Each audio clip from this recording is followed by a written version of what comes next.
quería como empezar un poco desde la experiencia que tuvimos más recientemente en persona, las condiciones particulares después de la pandemia y la generosidad que ustedes tuvieron de colaborar con un grupo de estudiantes, ahora de la Universidad de San Diego, Estatal de San Diego. 3 estudiantes que participaron, 3 mujeres que participaron en este encuentro, como para honrar y celebrar lo que aprendieron de ustedes, y de estar en la ciudad y de estar en comunidad. Se hicieron un tatuaje de la casa, ¿cierto? Para representar Casa Tonalá, y de la manera en que se conmovieron y vivieron un proceso de transformación.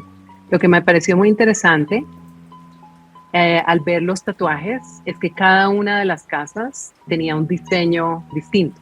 Cada uno de ustedes podrían dibujar desde su experiencia como residentes y como diseñadores, como constructores de esta Casa Tonalá, las remodelaciones que le han hecho durante los 10 años, si no la pueden dibujar desde su lugar sociopolítico, histórico que habitan, los espacios o diseños relacionales, humanos, su estética relacional, sus espíritus, aromas, cualquier cosita que para ustedes represente la casa. La casa ha sido como muy representante de lo que sucede en el equipo, ¿no? La casa es una casa acogedora, con mucha luz, con texturas por todos lados, ¿no? El tabique aparente o la escalera de este material que es como vintage, pero que es original, no es que sea vintage. Y luego los mosaicos, ¿no? Del piso, la madera del piso, todo eso da una textura de calor, de acoger, ¿no? Pero yo creo que en el equipo eso se representa en la textura que cada quien permea el trabajo que hacemos. Y tiene como su parte muy acogedora, muy dulce, muy de buen trato, pero también tiene su parte rebelde, su parte de grito, su parte de queja, su parte de rebeldía. Y por otro lado, tiene una parte como de trabajo, de mucho compromiso. Sí. Como de una estructura que no es estructura. Y sumando un poco como a cómo dibujaría la casa, creo que desde ahí también la pienso como un dibujo con la estructura de casita, pero que por sus grietas ventanas sale como formas sin forma, como estructuras o como formas de rizomas, ¿no? Que se van saliendo como de la estructura muy cuadrada de casita. Y al mismo tiempo lo imagino con los vidrios de las ventanas como vitrales, con cuadros de colores que van haciendo sombras y coloreando la casa por dentro y por fuera, ¿no? Como que al mismo tiempo me hace pensar como una casita calidoscópica, ¿no? Como algo que tiene como esa estructura muy cuadrada, pero que al mismo tiempo de donde la veas se va moviendo como esa estructura y va saliendo. No se queda solo ahí en ese espacio chiquito, sino que va saliendo o va entrando también como esos colores o esa cosa rizomática, ¿no? Y creo que justo desde esa rebeldía de compartir y acompañarnos. Recuerdo que nos compartían un poco que el proyecto de Casa Tonalá surge de como la ineficiencia de las instituciones de poder responder a las necesidades de las personas que están en los márgenes, o rebeldía hacia qué o desde qué posición dirías tú. Sí surge de ahí, ¿no? Como una desesperación en la que vivimos. Ajá. Si somos conscientes de la inequidad pues en nuestro país, en el mundo, ¿no? También, pero sobre todo como de una impotencia al estar en contacto con personas que no pueden tener a veces ningún tipo de acompañamiento psicológico o simplemente acompañamiento humano, creo, cuando más bien, ahora lo creo más humano que psicológico. Es más, entre más alejado como de esa estructura, mejor, pero es un acompañamiento que es necesario cuando la mayoría de la gente en la Ciudad de México vive en condiciones muy, muy difíciles, ¿no? Y de mucha inequidad.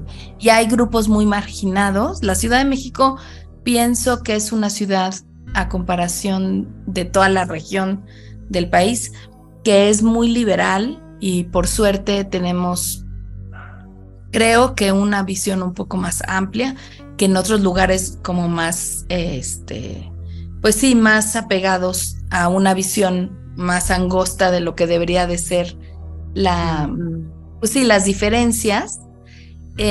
Coexistimos una variedad infinita de personas en esta ciudad y sin embargo hay grupos todavía muy marginados, muy estigmatizados, muy relegados, ¿no?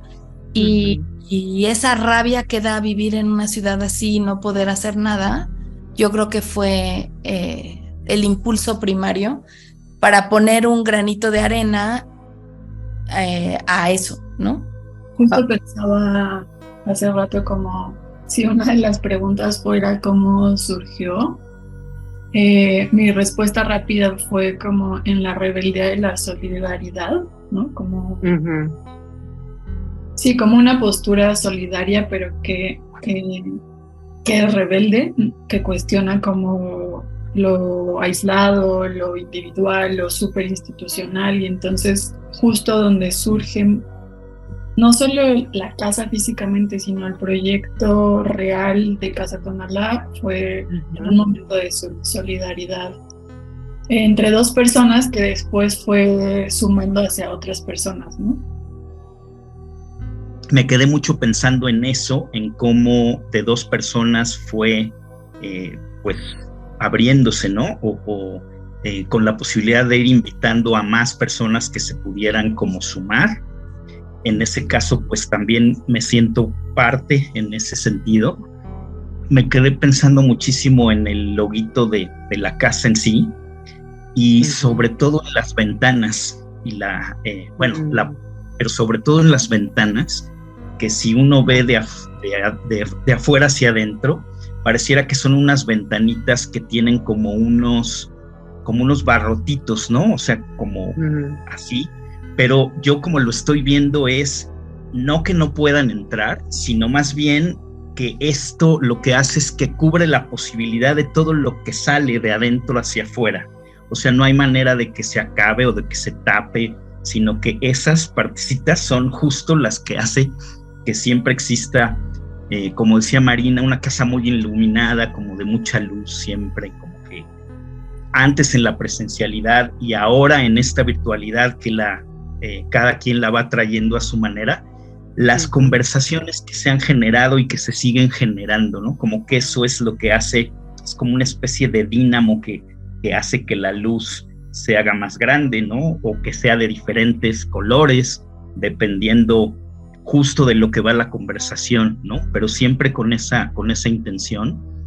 Y escuchar a André decir como un caleidoscopio, a mí se me hace mucho como esta imagen que en inglés es ripples, como estas ondas que se van haciendo más grandes, y que entonces pues esas colaboraciones también han ido en aumento, ¿no? Con personas, colectivos, con comunidades inclusive, ¿no? Pues ahora en la virtualidad también lo tenemos de otra manera, pero al vernos las cuatro compartir y estar, como que hay esa sensación de unidad, pues, ¿no? Me da curiosidad de preguntarte, como hombre en el contexto de México, al pensar en las ventanas, ¿cómo has venido a ver el mundo a través de las ventanas de la Casa Tonalá como hombre, haciendo parte de este equipo? Yo creo que fue un proceso muy claro como de abrir la mente, pero después no solo la mente, sino el cuerpo. Sí. Y esas dos cosas han permitido, pues, como tú lo dijiste, Marcel, sentí pensar, ¿no? Esa palabra que antes era totalmente desconocida. Creo que es muy adecuado pensarlo así o sentirlo así, ¿no? Te agradezco. Abrilita, ¿cómo se ve tu casa? Ha cambiado de dimensión a lo largo del tiempo. Justo ahorita pensaba que cuando visitaba la casa de mi abuela, yo la recordaba enorme, y últimamente que la visito es como, pues en realidad era chiquita o pequeña, ¿no? Y creo, bueno, tiene otra, se distribuye diferente. Y creo que eso me ha pasado con Tonalá, que de la casa comenzó siendo un lugar para explorar y divertirme, y entonces se parece mucho a la casa de la abuela, donde tenía dimensiones exageradas, ¿no? O sea, como Alicia en la casa de, ¿no? Alicia con la píldora no sé qué, roja o azul, siendo chiquitita en una casa gigantesca, ¿no? Y poco a poco, bueno, y eso permitió un acercamiento diferente entre más desde la curiosidad y la diversión también, y mucho entusiasmo, ¿no? Ya sabes, como si eres tan chiquita o te sientes así como Alicia, estás poniendo mucha energía para investigar qué hay en este espacio nuevo, ¿no? Y luego, pues ya habitando la casa, también eso ha ido al paralelo con, pues, crecimiento mío, ¿no? O sea, edad y también transformación de cuerpo y de ideas. Y la casa ha tomado otras dimensiones. Ahora no me parece una casa gigantesca, sino me parece una casa acorde a mi tamaño, lo cual no sé qué significa, pero en la que ahora no es como un chapulín que está investigando, sino que también es responsable del sostenimiento, ¿no? Entonces eso se transforma incluso en las prácticas que ahora hay. Siento que la casa me acogió en un momento como, ven, descubre lo que tengas que descubrir. Bueno, la casa del equipo, ¿no? Investiga lo que haya que investigar y te acogemos. Y después no es que me hayan obligado a hacer eso, pero la misma relación que hay entre las personas que habitaban la casa también me invitó a, ¿y tú cómo formas del sostenimiento de esta casa ahora, ¿no? Y cómo puedes cuidar también a otras personas que vengan con el mismo entusiasmo de conocer y descubrir. Entonces ese ha sido otro cambio. Y ahora pienso en una tercera disposición de la casa, en la que ahora es chiquita, chiquita, como si pudiera verla ahora desde un avión, ¿no? Y mirar en dónde ahora está inserta Casa Tonalá y el trabajo que hacemos, y cómo eso tiene relación, pues ya no solo con quienes habitamos ahí adentro y quienes participamos del sostenimiento, sino que sí tiene una relación con personas que igual y ni conocen la casa, ¿no? Pero que sigue siendo un referente de...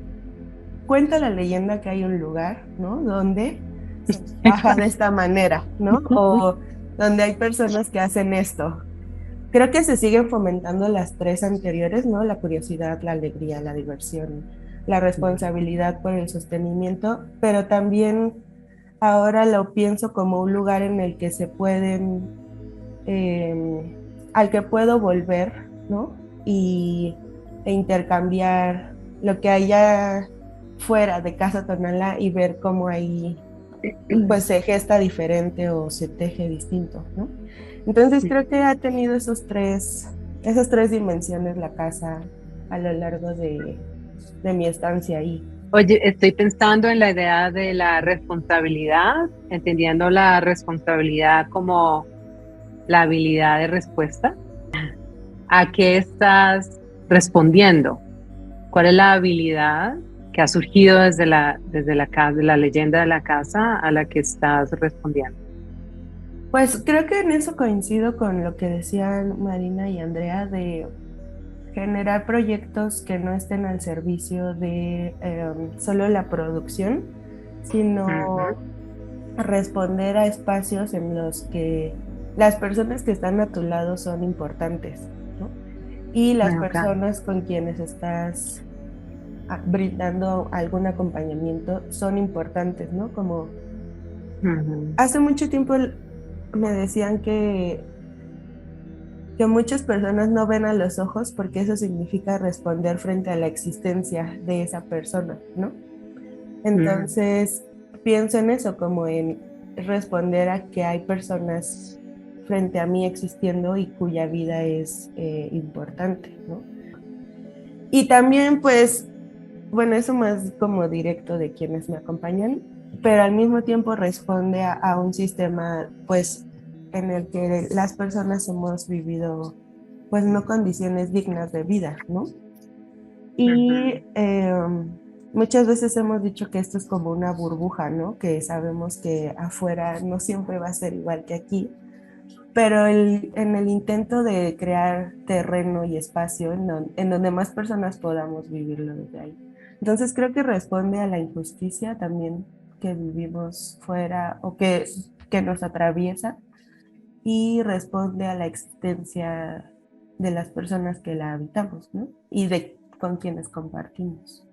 No sé, Abrilita, porque cuando dices que entiendes que esta es una leyenda que existe dentro de una burbuja, entendiendo que afuera las cosas funcionan distintas, pero al pensar en lo que me aprendo de Andrea como un organismo, entra y sale permeable, ¿crees tú que esta burbuja es permeable y por lo tanto está también contribuyendo a la realidad de afuera, que es distinta, pero que ustedes están haciendo un impacto hacia afuera, no únicamente una burbuja contenida en hacer cosas de una manera sin afectar lo de afuera? ¿Una burbuja permeable, dirías tú? No sé. Sí, por un lado pensaba y también es curioso que haya dicho una burbuja, porque decíamos, incluso en condiciones de trabajo, ¿no? O de cómo nos relacionamos para trabajar, como, difícilmente vamos a encontrar espacios en donde las personas que estén colaborando en una institución sean más importantes que a veces el trabajo. Por eso creo que lo pienso como una burbuja. Pero pensando también en lo de la leyenda, creo que es un espacio que permea el resto del mundo, o bueno, que se transforma con eso, porque si a mí me cuentan, o bueno, si a mí me dicen, hay un espacio en el que se prioriza el cuidado, el buen trato, se prioriza las habilidades de las personas frente a, no sé, hacerles creer que ellas tienen que cambiar. Creo que eso también impacta directamente en el mundo, ¿no? Como las leyendas, los cuentos transforman la vida y cómo la entendemos, en tanto que entonces es un lugar al que podríamos llegar, ¿no? A mí algo que me gusta de la propuesta burbuja es como pensar la porosa, o sea, pensar esa capa porosa, o sea, como esa burbuja de jabón que en el contacto puede reventar o en el contacto puede irse en la mano de la otra persona, ¿no? O sea, como posarse.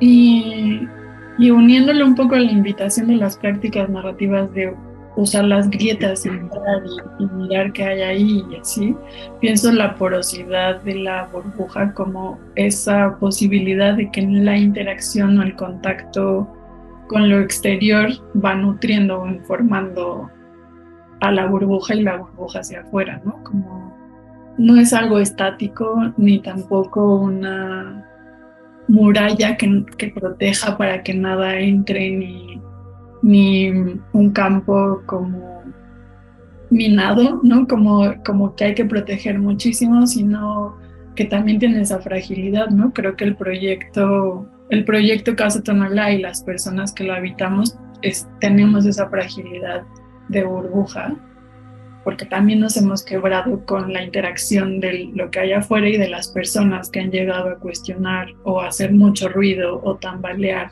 como el proyecto. Uh-huh. Y nosotras mismas también, ¿no? Como sentir, aquí hay una comunidad que si vamos y trabajamos en otro lugar, espantosa esa interacción, pero entonces también hay como pues mirar esa vulnerabilidad o fragilidad de nosotras mismas frente a lo que hay afuera o a lo que interactúa con la burbuja. Y creo que también está presente, no es nada más como un cerco, sino como algo que también habla de la fragilidad del proyecto y de las personas que lo habitamos.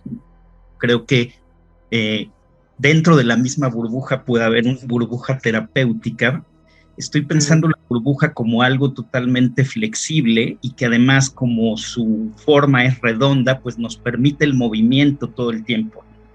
Pensaba también algo que se ha dado en Casa Tonalá a través del tiempo, pensando en flores de Bach, que la burbuja pudiera ser como una especie de walnut, que es una esencia flor que tiene que ver con adaptarte a los cambios. Entonces justo ahí pensaba en esa burbuja grandota a todo el centro de atención de Tonalá, que va, digamos, hacia esa solidaridad en el tema, como ya decían todas, de decir, pues es que lo que buscamos no es ninguna retribución económica, ni mucho menos, sino poner al servicio un acompañamiento terapéutico que de otra manera sería muy difícil hacerlo, ¿no? O que pudiera darse. Entonces, esta conceptualización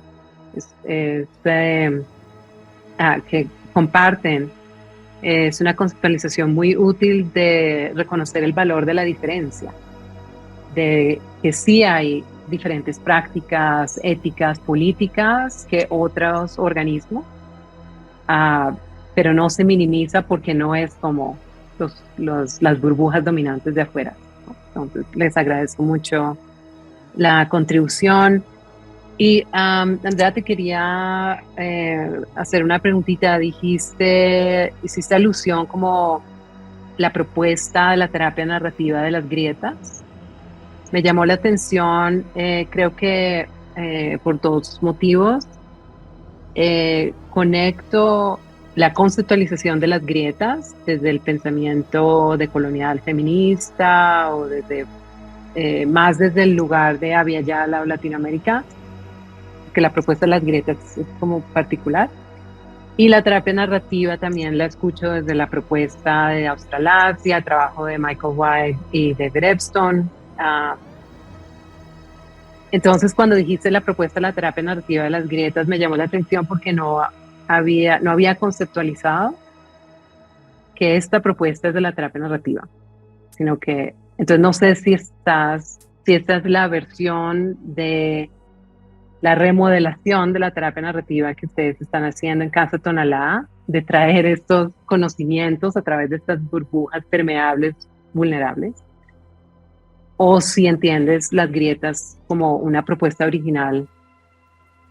Creo que es parte de una remodelación, porque hace 10 años seguramente lo que nos convocaba más de las grietas era nada más australiano, ¿no? Como terapia narrativa, como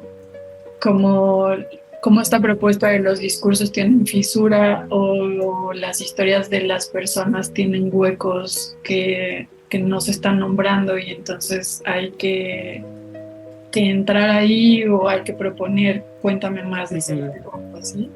Pero creo que en este camino y en este taller como artesanas de irnos apropiando de esto, no estamos ahora pensando nada más en las historias tienen huecos y ya, sino que ahora también le hemos sumado la importancia de la interacción, la importancia del contacto, la importancia de lo que decía Abril, de honrar la existencia de la otra persona y que algo surge ahí, ¿no? Como no es nada más un hueco aislado, como esta línea recta con una pausita y luego sigue, sino que hay todo un movimiento en la existencia de las personas, en la conversación, que genera pues, la metáfora o la práctica grieta, como una posibilidad de movernos del lugar, o como una posibilidad de construir, o como una posibilidad de germinar, o como, ¿no? Como un movimiento que sucede en la conversación, en la vida, y no solo como algo que hay que cazar en la conversación, ¿no? Como sí, wow. Entonces, ok, vayamos más por ahí. Y creo que esta reflexión o esta remodelación de la grieta, pues es parte de la práctica de todas, ¿no? Como de la reflexión. O sea, del ir tallereando la terapia narrativa en consultorio, en comunidad, dentro de la casa, fuera de la casa, ¿no? Como... Sí. Y creo que entonces me voy a lo que mencionaste antes, Andrea, que a mí también me ha llamado siempre muchísimo la atención en el trabajo de ustedes, a mi manera de ver, y obviamente la intención es si estoy en lo correcto o no, pero uno de los corazones de la leyenda del organismo, el taller de la Casa Tonalá, es los servicios terapéuticos, como una de las actividades de la Casa Tonalá. Y tengo entendido que los servicios terapéuticos son diseñados desde un lugar solidario. Y mencionaste la solidaridad antecitos en la conversación. Entonces tenía la curiosidad si nos podrían contar un poco sobre la solidaridad y cómo el adscribirse a esta política de solidaridad, ¿cómo están ustedes contribuyendo a las prácticas terapéuticas? Creo que como en este esquema de vernos un poco como un taller, hay una parte, o sea, hay un ritual que hacemos en donde nuestras funciones son a veces movibles, ¿no? Tienen mucha movilidad. Los saberes son itinerantes, o sea, pasan de una persona en otra. Construimos como un latido compuesto de muchos corazones, pero que finalmente construimos un acercamiento desde la comunidad, ¿no? Nunca es una sola voz la que está hablando lo que sea que hablemos, ¿no? O sea en las conversaciones, como sea en la planeación de las clases, como sea en los talleres, ¿no? Casi siempre son muchas voces las que están hablando. Hasta en los espacios terapéuticos, al trabajar en equipo, cada una tenemos como, y todas las voluntarias tienen sus espacios de trabajo terapéutico particulares, pero por lo general siempre están acompañadas de las voces de todas, porque hay un día a la semana que trabajamos todas juntas en el espacio terapéutico. Justo llevamos 6 años colaborando con terapeutas voluntarias en el espacio terapéutico y creo que pues la solidaridad fue lo que nos convoca a todos, ¿no? Como ser parte de ese espacio y después ver la solidaridad o practicar la solidaridad hacia afuera con las personas que llegan a consulta. Que eso nos haya convocado, creo que también es lo que hace sostenible estos 6 años. Que nunca hemos tenido que hacer difusión de estamos dando este servicio, vengan, sino que desde la primera vez la gente también compartió, así me escucharon en este lugar, así me acogieron en este lugar, te va a servir. Después en una investigación que hace Abril, también la respuesta de las consultantes es con una sola sesión o con la calidez que hubo de su parte. Tengo súper presente las palabras que me dijeron todo el equipo o el documento que se generó. Entonces creo que es una práctica tejido de solidaridad constante, ¿no? Como que no es solo una palabreja ahí como un principio, sino una práctica que nos ha convocado. En ese sentido también la solidaridad, se me viene a la mente o se me ilumina, porque como decía André, no es que nosotros hayamos hecho demasiada ruido, carteles, publicidad del centro de atención, sino desde hace 6 años. Me acuerdo que la primer convocatoria era pues justo buscando voluntarios que se fueron formando, y era como una especie de prueba por 6 meses, más o menos, a ver. Y creo que ahora, pues la gran mayoría sigue. Esos 6 meses se han convertido en 6 años, ¿no? Quiero hacer esta reflexión porque estoy notando que tengo entendido que como parte del equipo de las 21 o 22 personas de su comunidad, hay desde una visión neurocéntrica corporalidades femeninas, masculinas, pero en la manera en que ustedes se refieren a sí mismas utilizan el género femenino. ¿Esto es una decisión intencional? Es algo que ha ido sucediendo también en proceso, ¿no? Como no fue solo una decisión que un día nos despertamos y a partir de hoy hablamos en femenino,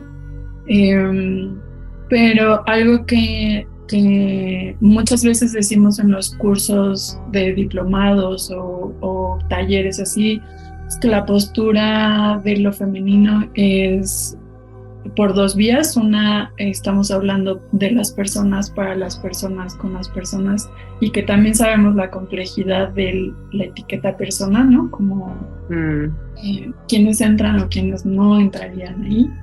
Pero un poco es una de las posturas es esa, y la otra es en el intento de contribuir a que la cancha sea más pareja. Los grupos normalmente son muchas más mujeres que hombres. El mundo habla mucho más en masculino que en femenino. La invitación es que nuestros compañeros hombres se sientan incluidos cuando son 2 o son 3 en un grupo de mujeres, pues la mayoría somos personas femeninas o que se identifican con ese género. También últimamente, pues también en cursos pasa el leye, ¿no? Como las personas que se identifican no binarias.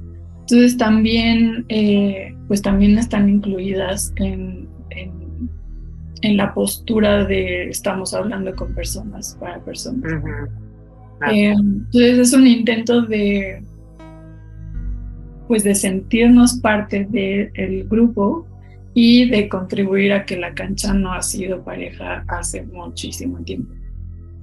Una de las cosas que me llamó muchísimo la atención que nos contaron fue, ustedes empezaron este proyecto desde cero y se fueron construyendo y transformando a partir de hacerse preguntas, y las respuestas de esas preguntas empiezan a materializar lo que todas las remodelaciones y lo que son hoy, que me pareció muy radical y fascinante, que no empiezan como desde un plan de negocios, administración, responsabilidades, empleo, etcétera, etcétera, como lo que es un negocio. Entonces, desde esa práctica del hacerse preguntas para gestionarse, autogestionarse, la pregunta que tengo para ustedes es, ¿cuáles son las preguntas que ustedes están haciendo ahora al pensar en los siguientes 10 años, a partir de las cuales van a continuar autogestionándose, construyendo comunidad, continuar el taller de entre ustedes? ¿Cuáles serían esas preguntas? Son esas preguntas. Creo que una de las grandes preguntas, 2 de las grandes preguntas serían ¿hacia dónde seguir? ¿No? y cómo seguir sosteniéndonos como nos hemos sostenido sin el agobio constante de nos caemos, ¿no? Ujú. O transitando el agobio constante de otras maneras también. Y creo que son dos preguntas muy grandes, porque a lo largo de 10 años ha habido la respuesta constante hacia cómo sostenernos y hacia dónde vamos a ir yendo. Pero creo que en este momento también como que esas preguntas tienen como urgencia de respuesta, ¿no? Como de repente, y no solo por nosotras, sino como esta invitación justo de visión negocio, de la competencia, de cómo cuidar lo propio, ¿no? De cómo cuidar el sostenimiento de 4 vidas que pues pagamos renta, que comemos, que, ¿no? Como hay como un respondan rápido, ¿no? Como a dónde van a ir, cómo lo van a hacer. Pero al mismo tiempo, para mí hay una confianza de lo hemos ido contestando a lo largo de 10 años. ¿Qué les guía? Pues creo que lo que nos llena el pecho, ¿no? Lo que nos hace latir los pies también, ¿no? Como lo que le da rabia al estómago, lo que nos incomoda en la cabeza y en el cuerpo en general. Creo que eso es parte de la brújula. ¿Cómo compartimos esto en otros espacios, ¿no? Siempre ha sido algo que nos ha interesado, pero este año un poco pudimos tener un poco de injerencia en una colaboración con el CCB, y yo creo que ese es algo que nos inquieta, ¿no? ¿Cómo compartimos saberes? ¿Cómo generamos saberes? ¿Cómo compartimos saberes? ¿Cómo rolamos una construcción de saberes desde otros lugares, ¿no? Y al mismo tiempo, ¿cómo honramos a nuestra burbuja, ¿no? ¿Cómo no a fuerzas nos convence esta necesidad de compartir en otros espacios más grandes esto que hacemos, a no multiplicarnos, ¿no? A no crecer nada más para dar ese tipo de contacto, ¿no? Sino cómo seguimos manteniéndonos en este espíritu de a poquito y al mismo tiempo crecer. ¿Cómo seguir estableciendo redes comunitarias con las que compartamos esto que nos mueve y nos conmueve? ¿Cómo seguir manteniendo vivo el organismo? Y para eso yo creo que se requiere de contacto con otros organismos, ¿no? Para mantener vivo lo que nos es importante. ¿Cómo seguir posibilitando el cuestionamiento incluso en los espacios que nos encantan y que nos gustan y que ya hemos sentido seguros? Cuando damos clase o así estamos pensando cómo dar el twist, el giro, cómo dar algo más cercano a lo que hacemos y no tanto a la teoría quizá, pero creo que van juntas de el giro, el twist, la experiencia y el cuestionamiento en nuestras prácticas también. Y a mí sí me gustaría saber cómo poder publicar, compartir lo que hemos ido haciendo quizá desde otras formas, ¿no? O sea, tengo esa curiosidad porque me gusta mucho la idea de escribirnos, ¿no? Y de compartirnos. Yo tengo dos, además de estar de acuerdo con Andre, con Marina y con Abrilita, yo me quedaba pensando en una pregunta muy particular para las 4 que tiene que ver con cuándo vamos a regresar a la presencialidad, que eso ha sido como pues verlo desde fuerita y luego no tanto y así, además pensando en que pareciera que fuera de la burbuja el mundo real en su mayoría ya ha vuelto a este lugar, pero nosotros estamos ahí, ¿no? Pues a ver y vamos a ver y otras opciones y así, y Y bueno, al final del día es como una inquietud que tengo, ¿no? En ese sentido.